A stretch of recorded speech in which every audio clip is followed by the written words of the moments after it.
ಬೆಲೆ ಏರಿಕೆ ಬಗ್ಗೆ ಹೇಳ್ತಾ ಇದ್ದಾರೆ. ಬೆಲೆ ಏರಿಕೆ ಬಗ್ಗೆ ಇದ್ದಾರೆ. ಇವ್ರು ಏನು ಮಾಡ್ತಿದ್ದಾರೆ? ಸಿದ್ದರಾಮಯ್ಯ ಸರ್ಕಾರ ಅಪಪ್ರಚಾರ ಮಾಡೋದ್ರಲ್ಲಿ ನಿಸ್ಸೀಮರಿದ್ದಾರೆ. ಕೇಂದ್ರ ಸರ್ಕಾರದಿಂದ ರಾಜ್ಯಕ್ಕೆ ಅನ್ಯಾಯ ಆಗ್ತಾ ಇದೆ.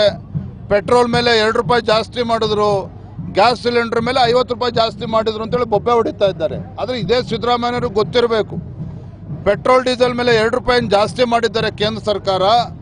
ಅದರ ಹೊರೆಯನ್ನು ಆ ತೈಲ ಕಂಪನಿಗಳೇ ಭರಿಸ್ತಾರೆ. ಅದರ ಭಾರವನ್ನು ಜನಸಾಮಾನ್ಯರ ಮೇಲೆ ಕೇಂದ್ರ ಸರ್ಕಾರ ಹೇರಿಲ್ಲ. 50 ರೂಪಾಯಿ ಇವತ್ತು ಗ್ಯಾಸ್ ಮೇಲೆ ಏನೋ ಸಿಲಿಂಡರ್ ಮೇಲೆ ಜಾಸ್ತಿ ಆಗಿದೆ.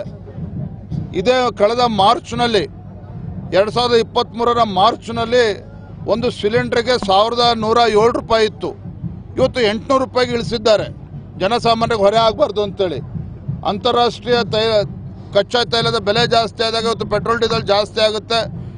ಅದನ್ನು ಕೂಡ ಇವತ್ತು ಕಾಂಗ್ರೆಸ್ ಅವರಿಗೆ ಗೊತ್ತಿದೆ. ಆದರೆ ನನ್ನ ಪ್ರಶ್ನೆ ಇವತ್ತು ಸಿದ್ದರಾಮಯ್ಯನವರೇ, ಇವತ್ತು ರಾಜ್ಯದಲ್ಲಿ ನಿಮ್ಮ ಸರ್ಕಾರ ಬಂದ ಮೇಲೆ ಡೀಸೆಲ್ ಮೇಲೆ 5.5 ರೂಪಾಯಿ ಜಾಸ್ತಿ ಮಾಡಿದ್ರಿ, ಪೆಟ್ರೋಲ್ ಮೇಲೆ 3.5 ರೂಪಾಯಿ ಜಾಸ್ತಿ ಮಾಡಿದ್ರಿ.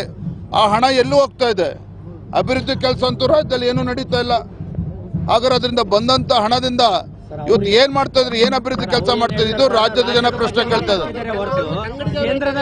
ಫ್ರೆಂಡ್, ಕೇಂದ್ರದಿಂದ 2 ರೂಪಾಯಿ ಏನು ಪೆಟ್ರೋಲ್ ಡೀಸೆಲ್ ಮೇಲೆ ಜಾಸ್ತಿ ಮಾಡಿದ್ದಾರೆ, ಅದರ ಹೊರೆಯನ್ನ ಜನಸಾಮಾನ್ಯರ ಮೇಲೆ ಹಾಕಿಲ್ಲ ಕೇಂದ್ರ ಸರ್ಕಾರ.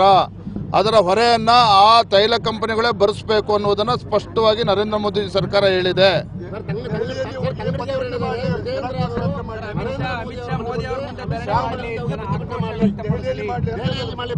ಈಗ ತಂಗಡಿಗೆ ಅವರು ಎಗರಾಡ್ತಾ ಇರೋದು, ಮುಖ್ಯಮಂತ್ರಿಗಳು ಗಾಬರಿ ಆಗಿರೋದಕ್ಕೆ ಕಾರಣ ಇದೆ. ನಮ್ಮ ಬಿಜೆಪಿಯ ಜನಾಕ್ರೋಶ ಯಾತ್ರೆ ಯಶಸ್ಸನ್ನು ನೋಡಿ ಇವತ್ತು ನಿದ್ದೆಗೆಟ್ಟಿದೆ ಇವತ್ತು ಸಿದ್ದರಾಮಯ್ಯನವರಿಗೆ, ಮಂತ್ರಿಮಂಡಲ ಸದಸ್ಯರಿಗೆ. ಹಾಗಾಗಿ ನಮ್ಮ ಜನಾಕ್ರೋಶ ಯಾತ್ರೆ ಯಾವ ರೀತಿ ಜನಸ್ಪಂದನೆ ಸಿಗ್ತಾ ಇದೆ ಅದನ್ನ ಹಾದಿ ತಪ್ಪಿಸ್ಬೇಕು ಅಂತೇಳಿ ಇವತ್ತು ಈ ರೀತಿ ವಿಚಾರವನ್ನ ಅಪಪ್ರಚಾರ ಮಾಡ್ತಾ ಇದ್ದಾರೆ. Thank you.